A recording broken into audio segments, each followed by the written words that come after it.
competido al Banco de Crédito y a otros poderosos de la banca. Entonces la misión de él fue impedir que se hagan esas cajas regionales. Lo mismo ocurre con el empresariado nacional, lo mismo ocurre con la minería mal llamada informal, lo mismo ocurre con todo lo que sea nacional, que le han puesto un techo y a partir de ahí no puede crecer. Todas estas reformas deben hacerse, como les digo, debe mejorarse para darle paso a que los peruanos puedan superarse en todos sus espacios. En cuanto a lo que concierne los medios de comunicación, definitivamente voy a nombrar el ejemplo que han hecho en Ecuador. En Ecuador han hecho de que el 33% de la publicidad del Estado sea para los privados, el otro 33% sea para el sector estatal y el 24% sea para la prensa alternativa, es decir, radios comunales, radios vecinales, redes sociales, canales de internet y demás, dando una pluralidad de la información a todos los niveles. Pero en nuestro país hay alguien que se está llevando el 85% del presupuesto del Estado, que es el sector privado de la famosa concentración. Entonces debemos mejorar. Y mientras sea así, van a poner los programas que quieran y sigan tergiversando a la juventud. En cuanto a lo que es los sindicatos, definitivamente tenemos que fortalecerlos. ¿Dónde se va a sostener un gobierno del pueblo? ¿En la CONFIEP? ¿En la sociedad de industria? ¿En la banca? ¿En la Iglesia Católica? No. ¿Dónde se va a sostener? Se va a sostener en las organizaciones del pueblo. Por eso es que nosotros no solamente debemos pelear los espacios políticos. No es suficiente llegar a Palacio para garantizar los cambios. No es suficiente ganar el Congreso oficial, que es el Congreso de la República o el Parlamento oficial. No es suficiente cambiar la Constitución para hacer de que lo que diga la Constitución se cumpla. Aquí lo imprescindible es ganar el Parlamento Popular. Y el Parlamento Popular son los trabajadores, los sindicatos, las organizaciones, los barrios y todo aquello que significa organización del pueblo. Por tanto, este gobierno se tiene que sustentar y fortalecer toda esa estructura. Y eso da pues, o reafirma nuestro compromiso con este tipo de organizaciones laborales y demás. Nosotros también estamos en contra de toda persecución política, en contra de toda persecución por pensamiento, que se ha dado y se sigue dando, y siempre se ha dado. No es que tampoco sea un fenómeno de hace 20 o 30 años. Cada uno de nosotros ha sido víctima del terrorismo que se ha vivido en el país, de cualquier flanco que venga, directa o indirectamente, o hay algún peruano que no le haya tocado ese fenómeno. Por tanto, hay que analizar desde el punto de vista cuáles fueron las causales. Acá el tema no se trata solamente de poner parches a los efectos, sino resolver las causales que llevaron a ese tema social que ha sido desagradable para todos nosotros.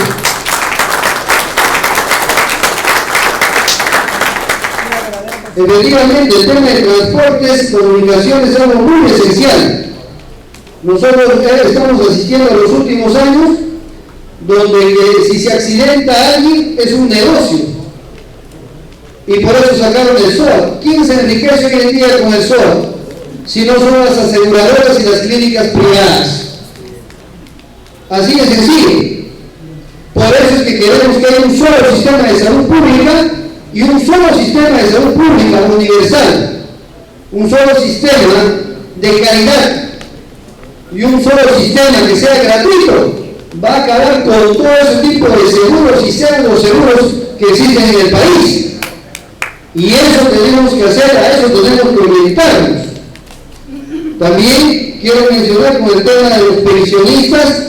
Sí, pues nos han recortado muchos derechos y aquí todo el mundo somos pensionistas en alguna medida, no solamente los jubilados, sino nuestras pensiones lo están administrando ahora las AFPs.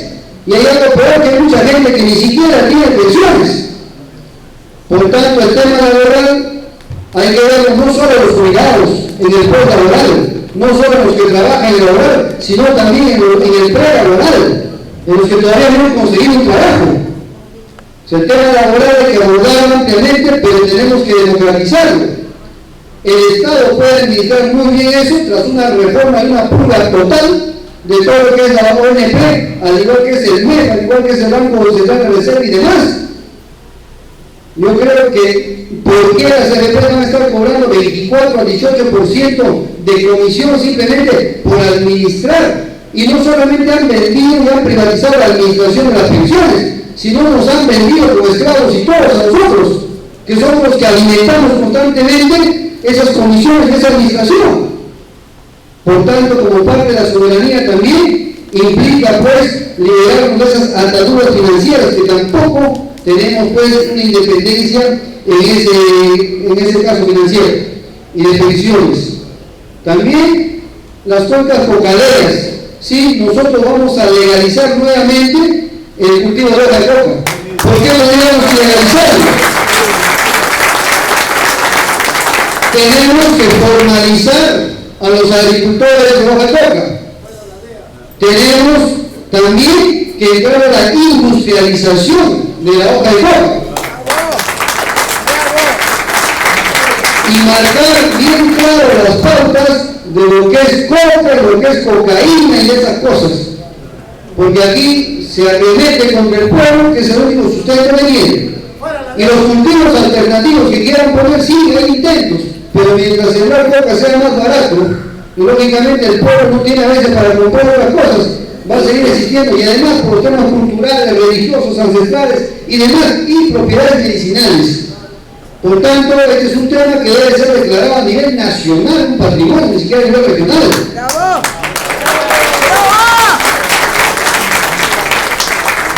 En el tema cafetalero también, nuestro hijo definitivamente con el tema de la agricultura, toda la agricultura. Para nosotros hacer los cambios que estamos prometiendo, lógicamente va a ser un trance con un callejón oscuro un ratito para ir a la mejoría. No van a pensar que los cambios se hacen hoy para mañana. Y para eso tenemos que garantizar algo. Para hacer las grandes reformas en salud, en educación, en transporte y demás, tenemos que garantizar la seguridad alimentaria. Y eso pasa por garantizar la agricultura a ojos cerrados. Porque todo nos puede perdonar, por lo menos que no haya comida para los niños, para los ancianos y para todos. Por eso es que la agricultura tiene que ser el primer sector financiado, tecnificado de manera inmediata para proceder después con la cascada de los demás cambios que se tengan que hacer. También el tema del diseño curricular nacional que han hablado, sí, hay que cambiar. Hay que hacer que se estudie la historia regional en cada uno de los departamentos y de cada uno de los pueblos que no se estudia. Hay que hacer que regresen los cursos de humanidades, de filosofía, geopolítica, historia, lógica y demás. Hay que hacer que vuelvan las horas de educación física que han sido amputadas. Hay que reforzar el estudio medioambiental para su defensa. Hay que incluir el estudio empresarial y turístico. Hay que incluir el estudio de la educación tributaria que no se da. Esta reforma que les he mencionado se ha hecho en jurídico, lo poco que hemos podido, pero nos damos cuenta que debemos tener la autorización del ministerio. Por tanto, tenemos que llegar al Poder Nacional para hacer todas las reformas que hay que hacer. Con los mineros informales, más llamados informales y no artesanales, tenemos también que empadronarlos, tenemos que formalizarlos, y el Estado inclusive va a recaudar más divisas tras esa forma de trabajo y comprometerlos a un cuidado escrupuloso del medio ambiente. Caso contrario, no va a ser darle las facilidades tributarias, fiscales, porque si no se da la facilidad o se abusa de los impuestos, bueno, pues es más negocio seguir siendo informal. Por tanto, eso tenemos que revertirlo totalmente. Y a los amigos de las pistas también, que están en este frente, estamos de acuerdo con la revolución iniciada, no solamente de Velasco, de Tupac y toda la resistencia que se ha dado. Cuando una sociedad hace una revolución, lo hace una sola vez. Por tanto, esos intentos han quedado parcialmente concluidos, que nosotros tenemos que concluir este trabajo. Queremos también saludar a los cristianos progresistas, pues, que tienen su posición, nosotros la respetamos y compartimos muchas de ellas. Ya no son los cristianos de antes que solamente buscan el bienestar en el cielo, sino también en la tierra. Así que aquí tenemos que involucrarnos en ese trabajo. Y todos los cristianos saben que esta religión ha nacido en el seno del pueblo, en el seno de los esclavos, de los leprosos allá, por Europa. Pero alguien se lo adoptó y lo utilizó como herramienta política y de enriquecimiento. Por eso debemos rescatar la esencia de su formación, de su creación, para poner al servicio del pueblo. Queremos también en el tema de la reconciliación nacional, que se tiene que dar. Se tiene que dar, pero también se tiene que dar con memoria. Se tiene que dar para sacar lecciones que ha sucedido en el tiempo. Lo que no se puede hacer es una amnesia social de lo que ha pasado. Y tenemos que balancear y empezar un nuevo Perú, porque con rencores encontrados y resentimientos no vamos a caminar más adelante.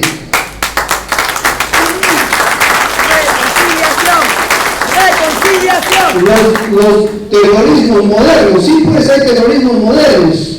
El terrorismo legal, las leyes que se imponen, el terrorismo medioambiental, de los paquetazos, el terrorismo moral, que nuestra sociedad se está llevando solamente por valor, ni valores, sino por leyes de oferta y demanda. Aquí ya no hay valores ni principios.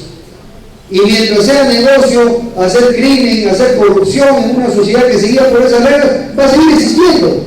Por eso es necesario desmontar el modelo neoliberal y montar un nuevo modo de producción en el país.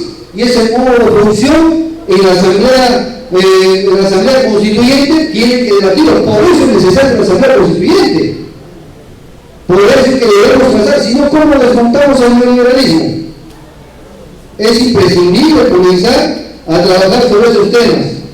Y si evaluar la posibilidad de ir sin parlamentarios a las elecciones, es una posibilidad que se ha pensado, se sigue pensando, y hay que evaluarlo bien.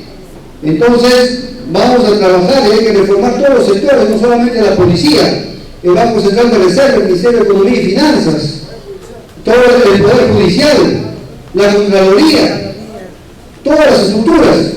Es necesario hacer una revolución, más allá de una reforma. También me solidarizo y estoy de acuerdo con los presos políticos de todo el Perú, de la cabalidad y demás.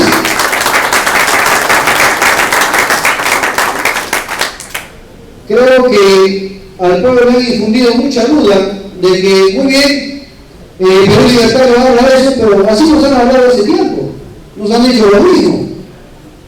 Y así mismo, y no solamente el último presidente, sino también así les dijo Toledo, les dijo Alan García que iba a quitar el TLC, iba a quitar la renta básica, iba a quitar las services, todo, ¿no?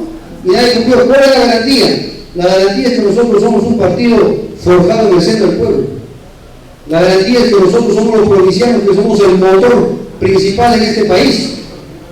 La garantía es que nosotros nunca hemos estado en la parte opresora, sino quizá en la parte oprimida, y que pedimos una reivindicación ante toda la sociedad peruana. La garantía es todo lo que se ha podido trabajar dentro de todos los ángulos profesional, personal de cada uno de nosotros.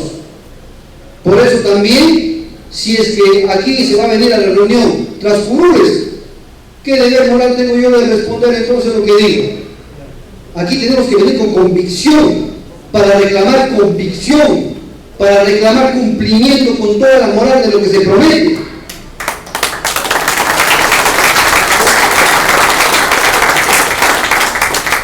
Y creemos también de que no solamente en los docentes, sino en todos los trabajadores despedidos, no solamente deben ser restituidos de sus cargos, sino deben ser respetados sus derechos, porque a muchos hacen volver a su trabajo, pero ya no tienen los derechos como los que tenían antes. Entonces, la restitución, devolución de sus derechos e incrementar inclusive el abanico de derechos de los trabajadores, porque son los trabajadores que generan riqueza en el país, o generan los presidentes regionales, los congresistas, los ministros. ¿Quién genera la riqueza en el país? Son los trabajadores, es el pueblo. Por tanto, ahí es donde tenemos que enfocar, visto nuestros recursos naturales, nacionalizar los recursos, el excedente que se tiene pasa a industrialización del país, pasa a la generación de empleos, pasa al fortalecimiento de todos los sectores de educación, salud, transporte y demás, y pasa al sostenimiento de los problemas sociales. Ahí es donde debe ser la economía ese 70% que vamos a rescatar, que ahora se lo llevan al extranjero, generan industria, generan trabajo en sus países, y trabajo legal y dan trabajo a sus jóvenes. Todo eso se puede hacer aquí. Todo se puede hacer, pero con la ayuda de todos ustedes. Muchas gracias.